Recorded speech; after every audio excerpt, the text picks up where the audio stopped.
ooltanii jira jirtu isin jedha. Egaa kaa guyyaa har'aa kunoo anis amma immoo waan xiqqoo itan qabadhee dhufee akka ergaatti jechuudha. Waan dabarsaa jechuudha isiniifi.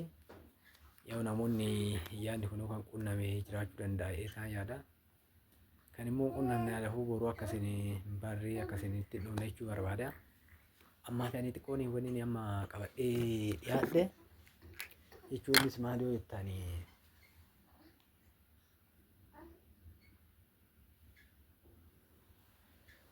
ifa innis maal yoo jettan yaa'u namoonni lafa bitatantu jira. Ijoolleen lafa bitattu waan jirtuuf lafoota baay'ee namoonni baay'een kunoo dhufanii namarraan maqaa namaatiin bitanii fi namoonni baay'ee bitaa turan. Kun immoo bittaan akkuma jirtu ta'ee namoonni baay'een jechuudha warroonni jiran amma ijoollee akka carraa duratti jechuudha. Dhufaniiti na bira dhufanii deemanii kan dhufanii fufaa namarraa wal bitan. Kan namni dallaali jidduudhaan dhabamu. Dallaalichi kunii lafti kaarimeetira 200ti. Inni meeqa jedhe meeqa himata seeta abbaan? Abbaan naannoo 45,000 dhagaa 400,000 gurgurachuu barbaade. Dallaalichi meeqatti immoo namni kan beekne sun mucaan akka carraa beektu haati mana alartii mucaan baadiyyaadha. Namni immoo nama san immoo fideetoo nama san lafa si argee lafa bareeda si argee jedheet dallaala nama san nama akkamitti nama dhikkeedha jechuudha. Nama hiriyaadha jechuudha jechuudha. Maal godhaa 60,600 fi gara 550 gadi gurguramuu jedhee mucaan.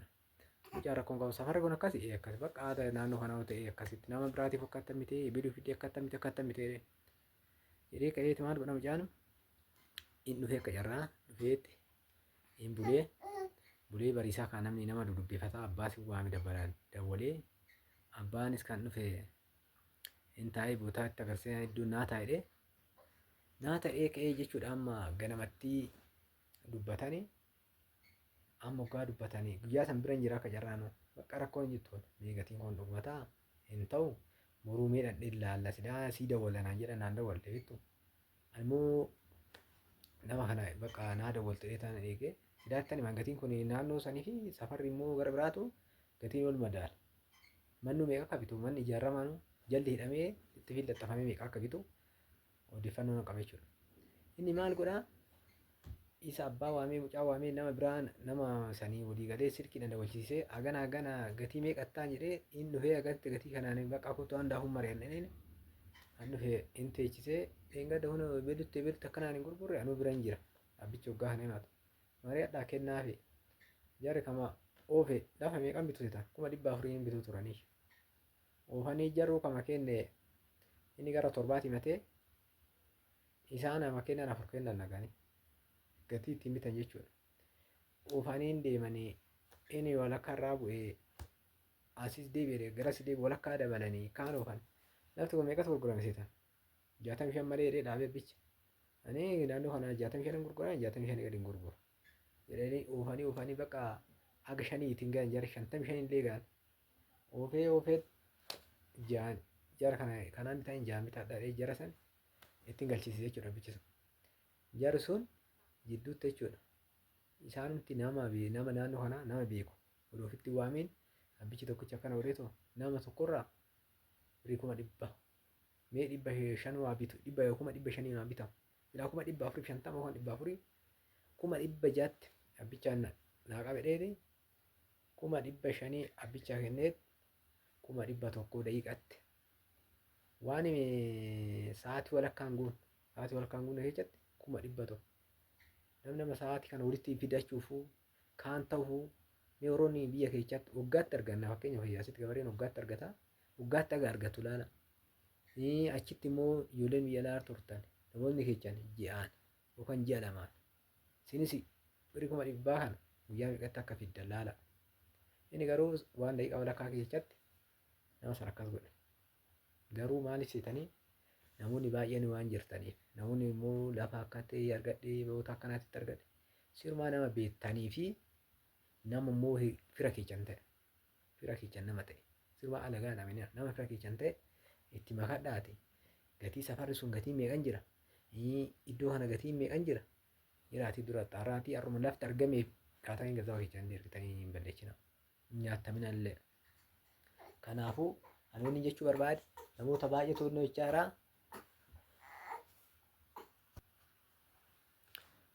Innaa jechuudha namoonni baay'een akkatti nyaatamaa jiru. Nyaattaminaadha. Miila abbichi sun garuu booda dhagaachuu isaa nafu. Boru nama saniin hariiroo walitti buutiin dhufamu dhufu. Kanaafuu dura xaarraa. Inni deebi'ee immoo namoonni gariin kan bitan lafa kaarii meetira 200 abbaa yoo kennuu barbaade qumatii 21 kennee garaa 9 godhan 10 ta'uu isaan. Qumatii 21 godha. Kun immoo garaas 10 qumatii 20 an jedhu sin jira. Garuu akkaataa itti fudhatan namni iddoo karaatitti dhiyaatoo ta'e iddoon karaan kallattii lamaan jiroo ta'e karaa kanaan kallattiin jiraate taanaan karaan asii achi ta'ee afoon kunis karaa akkana ta'e taanaan abbichi iddoo kanatti bitatu sun asii akkana isaanii fudhachuu dhiisee abbicha irraa garaatti abbichi garaatti ana foote asii achi kudhanii isaanii fudhachuu dhiisee asii akkana 9 fudhatee dura lafa irraa baasuu qaba. Karaa dura karaan mattarame karaa irraa akkana ba'ee karaan meetira 3 jidduu keessa ta'u karaa guddicha don ta'an meetira 3 irraa ba'ee asii achi meetira 3 ba'a afoon meetira 3 irraan ba'a abbichi iddoo kanarraa lafa ofii asirraa ka'ee akkana mattarata. Garaatti mattaratee afoottis yoo waan dheeratu duuba 9 fudhatee afoo 21 fudhata. Kun gariin 8 isaan kennuun jira meetira ofii maargaan bira dhaabbatee ilaalu. 9 isaan kennuun jira 10 isaan kennuun jira. Kan ammoo abbaatu hordofata waan ofii. Namoonni baay'een akkasitti nyaatamanii dhaqanii daariin kee kaaniin kee as jedhee asirraa dhagaan dhaabataa gaafa anaasiif deeman ijaaru bakkuma kanaa kaasaa fi mattaraa fi kaanchii dhufee bakkuma sanoo dhaabate waalikiin iddoo namaa seene garanaas iddoo namaa seene. Buudan namni akkanatti illee qunnameen jira. Abbichi sarraatanyaa fideesuma dhaabee asitti ol dhaabii fi qorqoorroo gubbaa shaffanee namtichi dafee laxxafatee mana hojii jechuudha. Laxxafatee gaafa iddoon garana nama biraati duwwaa ta'e garana duwwaadha. Dhufu garana waalikiin seene. Waalikiin abbicha garana keessa asaanis san keessa kan ofii fiixe waalikiidhaan qabu. Nama akkanaatti duubatti deebanii indiisa waalikiin sun hin diigamee akka hin taanetti ganaa walakkaan gahanii jarri sun wal fixeet ganaa warri jaarsaa walitti yaa'ee akkaataa sanii gatii yoo agate parsantii kafalchiisaniit akkasiinii kun akkanaatti illee waan jiruuf kana of eeggannoo baay'ee barbaachisaa. Iddoo kanatti siin jedhaa of laalaa bittaa malee bituu shaggaadha. Garuu haala isaa laalladha. Amma fakkeenyaaf safarra amma gatiin kun biteen kun kanaa ganaatti gaafatu jechuudha. Kaartaa kanneen kaartaa amma argitan kana jechuudha. Kuniin amma iddoon kun warra kaartaa bilaanii qaban safarri kun. Amma duratti ijoollee baay'ee natti fidee deeme kuniin warra kennamuuf jechuudha. Kuniin kaartaa ayyir kaartaatti hojjetame kuniin. Kuniin ayyir kaartaadha. Kana jechuudhaan garana naannoo kanatti jiru. Kanaafuu namoonni akkanaa immoo laallatee waan hundaa itti godhatee namuu deebisee gaafa kennu namni tokko gaafa kennu maal godha seetaanii warqaan kun foormii waliigalteeti kun foormii waliigaltee gurgurtaa mana jireenya lafa baadiyyaati. Kuniin akka jirutti ta'ee hunduu akkaataa qajeelcha mataa ofii danda'e qaba. Kuni qarshii keetis kennitee warra nama amma asirratti mooniin jechuu barbaadu. Abbichi gurguratu nama tokko waan ta'eef abbichi sunuu gaafa gatii dubbatu yoo dubbatu nama dubbiftaniiti yoo abbichi dafasanii yoo gatii dubbatu nama gara isaa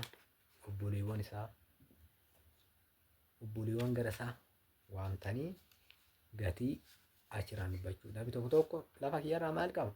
Anaa gurgurata waan kiyya namni jedhu jira.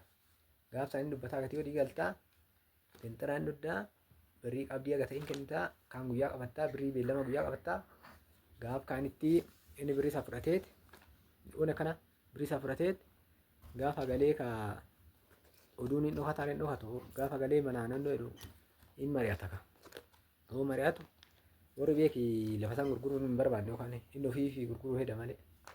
Kanaafuu birrii sana isin abda qabdii kennite birrii sana dafteen argattu similaan beektu. Kana warra biratti dubbadhu. Kana siin jedhu kun dhaamsa kootii akka fudhattanii abdiin qaba. Garuu namoota baay'eetu akkana irra caalaan ganaan kaayyoo fi fooyyeffatee iddoo manaa bitatee irratti ijaarrachuu Namni tokkichi 100 nyaata jechuun har'a yoo xiqqaate luukii qorqoorroo luukii meeqaan bitaa qorqoorroo mana tokko maali fixaayu. Inni fakkeenyaaf naannoo 50,000tiin 40,000tiin yoo bitame inni qorqoorroon 50,000 yoo bitame mana tokko sararataa malee danda'a jechuudha. 100,000 sun. Mi'a amma abbichi sun guyyaatti nama kanarraa 100 argata. Gulaas takka ture 40,000 50 argata. Namtichi inni guyyuma takkaan lafa bitaa. Kana garuu daalladha. Garuu namni hojii numa jira. Nyaachuun suma jira. Ani kana kun qunciisedha. Ani kana garuu natti fakkaata ani eegwan kan argu baay'ee waanuma kanaa keessa oduu galuudha baatan. Maaliif namni nama dhama yookaan nama wal biraan geechee maarree lafa kana haganaan bitama naannoo kana haganaan jedha haganaan naa qabi hagana sifan kenna haganaan naa qabiin abbaa lamaa irraa ba'a. Kun gidduutti garas hin jedhee gidduutti nyaatee garuu kan beeku namni boodarra kaa dhumni isaa maal akka ta'u. Hin ta'aafi wanni nama dafqi nama natti nama hin ta'u. Ani kana dhaamsi koo jechuu barbaade tananii namoonni akkanaa jiraattan irraa of eeggadhaadhaa. Ergaa kooti kun waan na dhaggeeffattaniif guddaa galatooma isin jedha nagaa hartaa.